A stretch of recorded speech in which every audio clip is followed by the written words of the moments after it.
Stephanie White didn't just mismanage a player's return. She shattered the foundation of fan trust. When Clark sat out, supporters accepted the team's explanation. But once footage surfaced showing her practicing weeks before her official return, fans turned furious. The more White spoke, the worse it got. Her accounts shifted, her knowledge seemed vague, and she repeatedly downplayed injuries that doctors confirmed were serious. If you're here for the real story and not the filtered version, subscribe.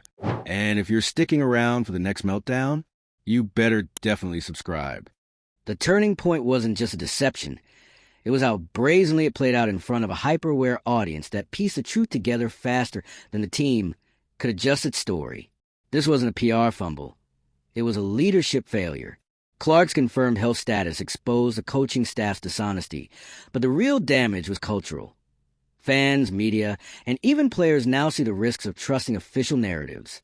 White is now under fire not just for lying, but for what those lies revealed, a willingness to risk an athlete's legacy to preserve a team's image.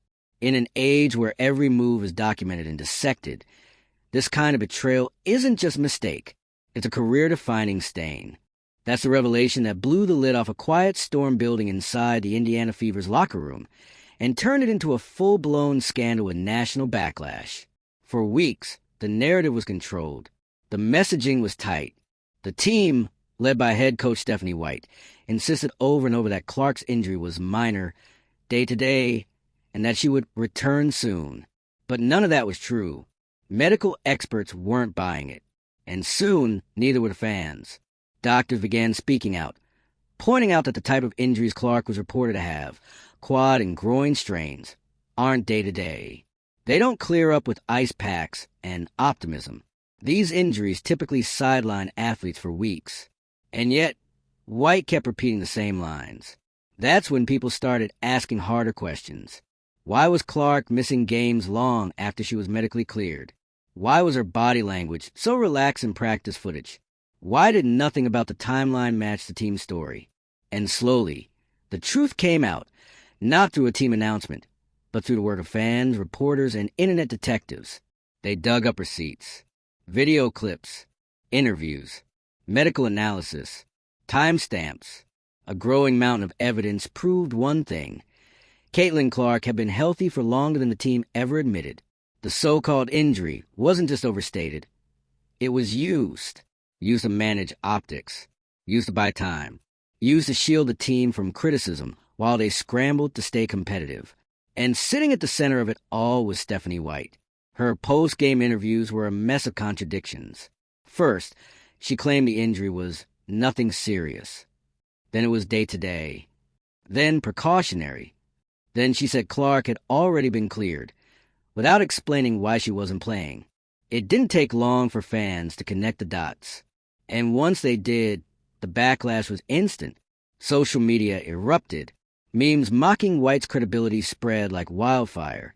Journalists began publishing side-by-side breakdowns of her contradictory statements. Medical professionals posted threads explaining the risk of misrepresenting injury timelines, not just to fans, but to the players themselves. Because this isn't just about dishonesty. This is about health. Covering up injuries isn't just a bad look. It's dangerous. By suggesting Clark was still healing when she wasn't, the team essentially removed her ability to control her own narrative. Her career was used as a PR shield. Her body was turned into a media asset. And people noticed. The criticism wasn't limited to Twitter threads. It came from players, from reporters, from respected voices around the league. Because everyone understood what was happening. The Indiana Fever had traded transparency for control, and they got caught. The problem now isn't just the original lie. It's the fact that no one is owning it. Stephanie White hasn't apologized. The team hasn't clarified. There's been no formal correction or acknowledgement of what really happened. Instead, they've tried to move on like nothing happened. But fans aren't moving on. Because the moment you lie about someone's health, you cross a line. And when it's Caitlin Clark, the most high-profile rookie the league has seen in years, it doesn't just damage one team. It undermines trust in the entire league. Clark didn't fake anything.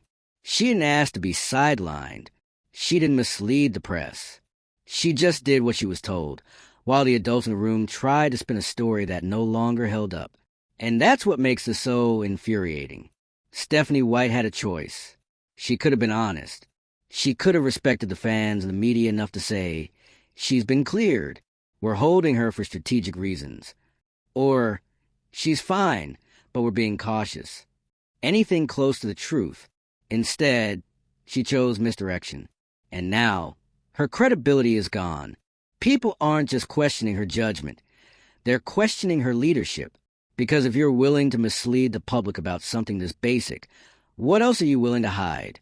Every future press conference she gives will be filtered through this lens. Every update will be side-eyed. And the players? They're watching, too. They're taking notes on how injuries are handled, how stories are shaped, and who gets to control the truth. The trust is broken. This scandal also exposed how fragile that trust really is. One fake timeline. One refusal to be honest. And now the conversation has shifted from Clark's talent to whether the Fever can be trusted at all. Fans showed up this season, in record numbers, because they believed in something. In Clark, in the growth of the game, in the promise of a new era. And instead, they got spin. And they're not forgiving that. Because it wasn't just a lie. It was a choice to prioritize reputation over responsibility. Let's talk about what this means for Clark.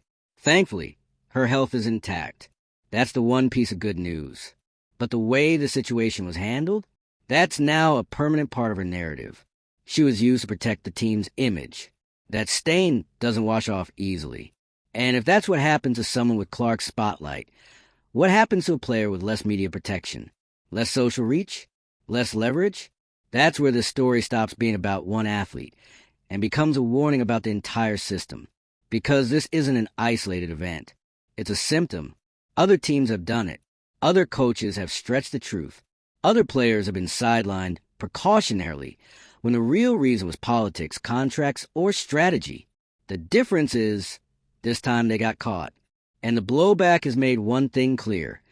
The public won't tolerate this anymore. Fans are more informed than ever. They track quotes, analyze footage, and cross-reference everything. You can't get away with mixed messages in an age where every word is archived, dissected, and clipped into 10-second receipts. And now that this tactic has been exposed, it's going to get harder for any coach or GM to pull this off again. That's the real fallout. Stephanie White's reputation took the first hit, but the ripple effects, they go wider. Teams across the league are now under pressure to be more transparent. Media is digging deeper. Players are asking more questions. And fans, the ones who poured money, time, and trust into this league, are demanding accountability. And they're right to. This isn't just about a game. It's about the foundation of professional sports. Trust. If you can't believe what your team tells you about a player's health, how do you believe anything? The damage here isn't just reputational. It's institutional. And Stephanie White, she'll be the face of it for a long time. Not because she was the only one to do it, but because she got caught, she stayed quiet, and now she's paying the price. This story isn't going away. Not until there's accountability. Not until there's honesty. Not until sports organizations understand that transparency isn't a PR risk. It's the bare minimum. If you're still here watching this all unfold, stay locked in, because more voices are speaking up. More truths are being uncovered. And the pressure isn't letting up anytime soon. Hit like if you're done with the spin.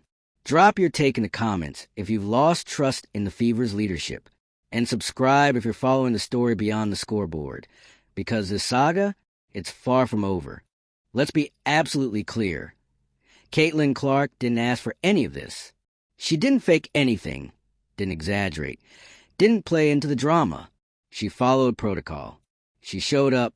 She stayed quiet while her name was used in press releases that twisted the facts. And now she's the one left answering questions about whether her coaches and medical staff were telling the truth. That's the emotional cost of this kind of cover-up. The player ends up carrying the fallout for a decision she didn't make. And for Stephanie White, that's the part that stings the most. Because she wasn't just the face of this team.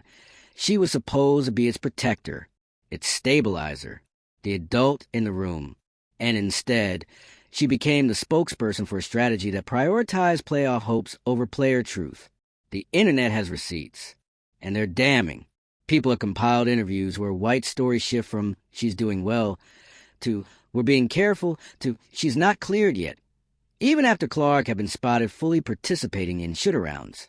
You can see the hesitation, the avoidance, the desperate attempts to keep the story contained. But it slipped over and over. And now, the contradictions are permanently preserved in side-by-side videos, slow-motion TikToks, and endless Reddit threads. There is no moving on from that. This situation is now a case study, not just in sports media, but in leadership failure. And not the loud, obvious kind, the quiet kind, the kind where choices are made behind closed doors, based on fear. Fear of losing games, fear of bad press, fear of admitting that something went wrong. But that fear costs them something much worse: credibility. Every future injury update that comes out of Fever's front office will now be second-guessed. Every player's questionable status will be scrutinized. The public will assume they're not getting the full story, because last time they weren't. And even worse, the players will assume it, too. This isn't just a media scandal. It's an internal trust fracture. When athletes start questioning whether their health is being used as a strategic tool, you've lost them. And once that trust is broken, the culture of a team shifts. No amount of team dinners or leadership speeches can repair that kind of damage. Now the WNBA has a decision to make. Do they let this blow over and hope fans forget? Or do they start setting standards that prevent this from happening again? Because whether they want to admit it or not, this isn't just about Indiana. It's not just about Clark. This kind of injury spin has happened before. Maybe not this loudly, but it's there. And now that this one got exposed, everything else is under a microscope. Other players are watching. They're taking note of how quickly the truth unraveled, how fast the fans rallied, how vocal the media became. And they're realizing, if this can happen to Caitlin Clark, it can happen to anyone. Clark is the league's biggest marketing asset. She's a rookie everyone's watching. She's bringing in numbers that the WNBA hasn't seen in years. And yet, even she wasn't immune to being sidelined by spin. If you're a player without that spotlight, what protections do you have? Who's making sure your health isn't being twisted into a narrative? That's the question now echoing through locker rooms. Because this didn't feel like a mistake. It felt like a decision.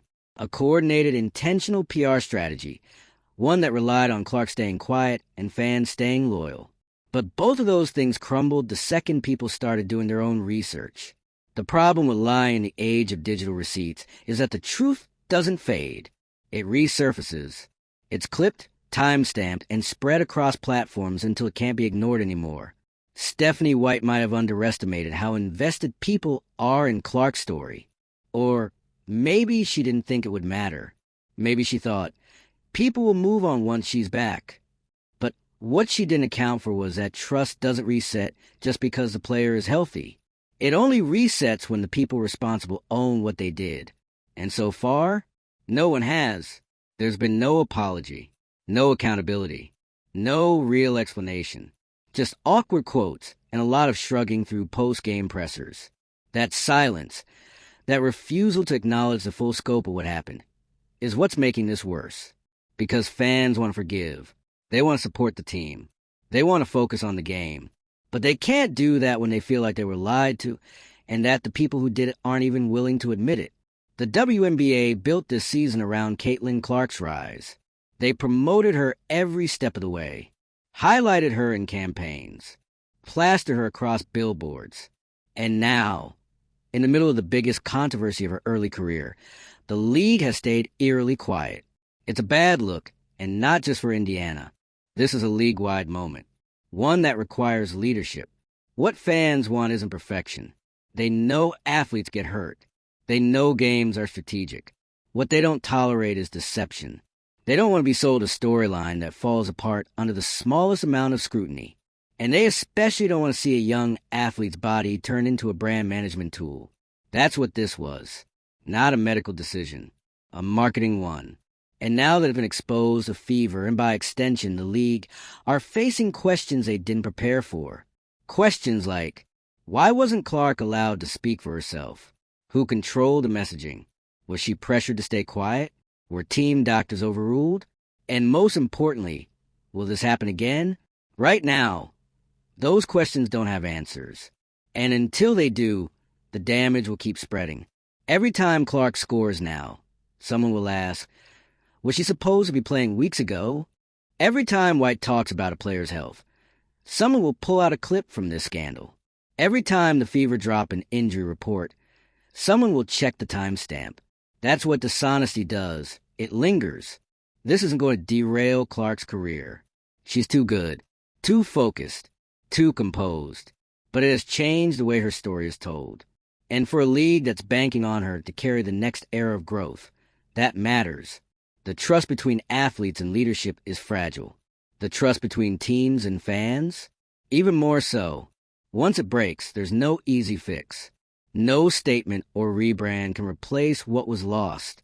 The only thing that restores trust is honesty, and in this case, it came far too late. So now, Stephanie White wears the consequences. She may keep her job. She may coach through the noise. But her words will always be weighed against this moment, when fans asked for clarity and got contradictions instead.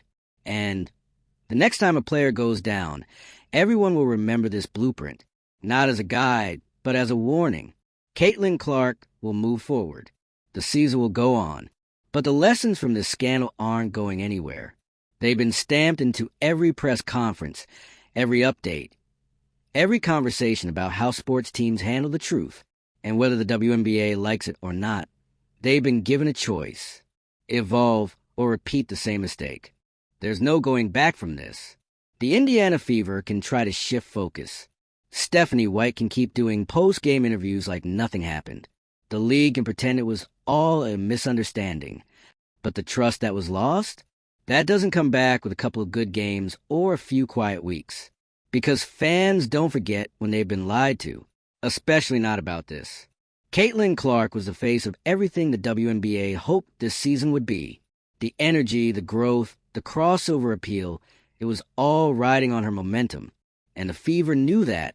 They knew exactly how valuable she was to their team, to the league, and to the bottom line, which is what makes this so much worse. They didn't just lie about an injury. They gambled with the truth on purpose. And they gambled with it because they thought the benefits outweighed the risk. They thought fans would fall for it. They thought the media wouldn't push back. They thought Caitlin Clark would stay quiet. And for a moment, it looked like they were right, until the receipts started surfacing, until medical professionals went public, saying the timeline didn't make sense, until Clark appeared in footage looking perfectly healthy, until White's contradictions stacked up so high they couldn't be brushed off anymore. That's when it all came crashing down. The truth? It was never about health. It was about optics. The Fever had an asset in Clark, one that was too big to bench, too valuable to lose. So when she got hurt, even if she recovered quickly, they needed a narrative that made them look cautious, careful, calculated. Instead, they made themselves look like liars. And Stephanie White? She was the mouthpiece for the whole thing. She could have told the truth. She could have been up front. But instead, she danced around it, changed the story, contradicted herself again and again, until fans had no choice but to start looking into it themselves. That's how scandals start. Not with the injury, but with a cover-up, and now she's stuck with it. The coach who misled the media. The leader who couldn't keep her story straight.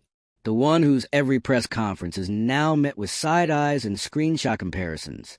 Her credibility is cooked.